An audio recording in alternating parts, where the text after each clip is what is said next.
L'Institut de mathématiques et sciences physiques, situé à Dangbo dans le département de Lomé, une entité de l'Université d'Abomey-Calavi, vient de livrer sur le marché de l'emploi des cadres capables de faire face aux défis actuels et futurs. En marge de la cérémonie officielle de soutenance en Master 2, les impétrants ont fait la synthèse de leurs travaux de recherche devant un jury rompu à la tâche, sous la présidence du professeur titulaire Kames, Odile Atanasso, entouré d'éminents autres professeurs membres de jury. Les étudiants ont défendu leurs différents travaux de recherche. Le secteur de l'énergie joue un rôle fondamental dans le développement économique et social d'un pays.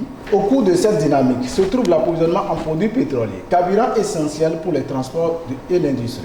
Au Bénin, pays d'Afrique de l'Ouest, en pleine croissance économique, la demande croissante en énergie requiert une planification stratégique rigoureuse pour l'implantation efficace d'un réseau de stations et de distribution des produits pétroliers. Le commerce international joue un rôle crucial dans l'économie mondiale, offrant au pays la possibilité d'échanger des biens et des services, de stimuler la croissance économique et de renforcer les relations internationales.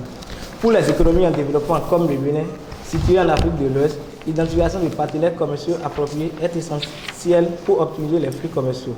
Malgré sa position géographique stratégique le long du golfe de Guinée, le Bénin a dû surmonter divers défis, notamment une insuffisante diversification de ses partenaires commerciaux. Dans le contexte diplomatique, c'est choisir les représentations diplomatiques d'un pays afin de maximiser les avantages et des relations internationales.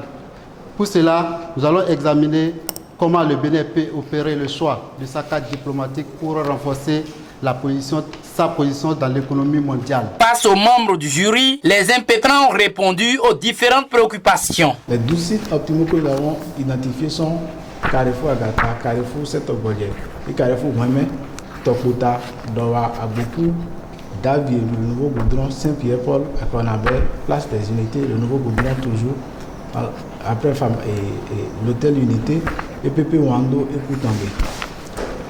Pour les données collectées, nous avons mis ça dans notre annexe. Nous avons collecté les données et puis on a essayé de calculer les moyennes matin et soir.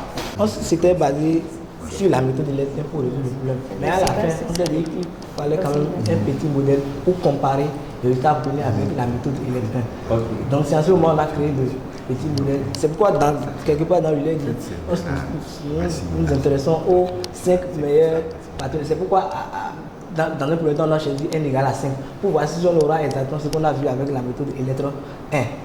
Ok. Vous avez dit méthode électrique. Méthode électrique, c'est pas pour modéliser un problème, on est d'accord?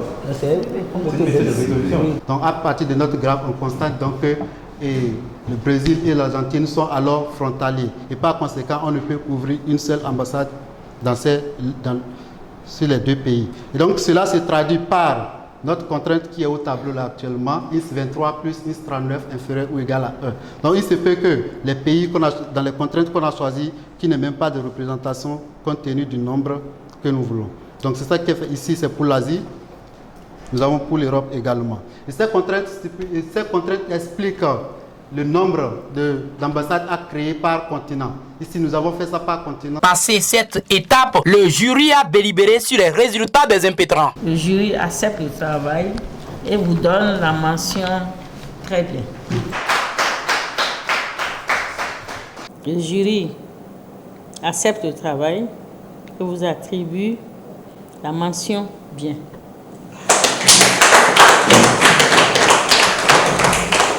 Moi, j'ai été séduite par votre sourire. Félicitations. Le jury accepte le travail et lui attribue la mention très bien. La présidente du jury revient sur la pertinence des différentes thématiques abordées par les différents candidats. J'ai trouvé les sujets très intéressants d'actualité et comme je dis, la recherche doit accompagner les gouvernants et je crois que c'est des sujets vraiment très intéressants que nous allons essayer de vendre pour montrer l'utilité de la recherche dans nos universités. Je les encourage à d'abord améliorer le document et à poursuivre la recherche au niveau doctoral, et pourquoi pas déjà écrire des politiques briefs pour vraiment montrer aux gouvernants ce qu'ils savent faire et ce qu'ils ont déjà fait et ce qu'ils peuvent faire.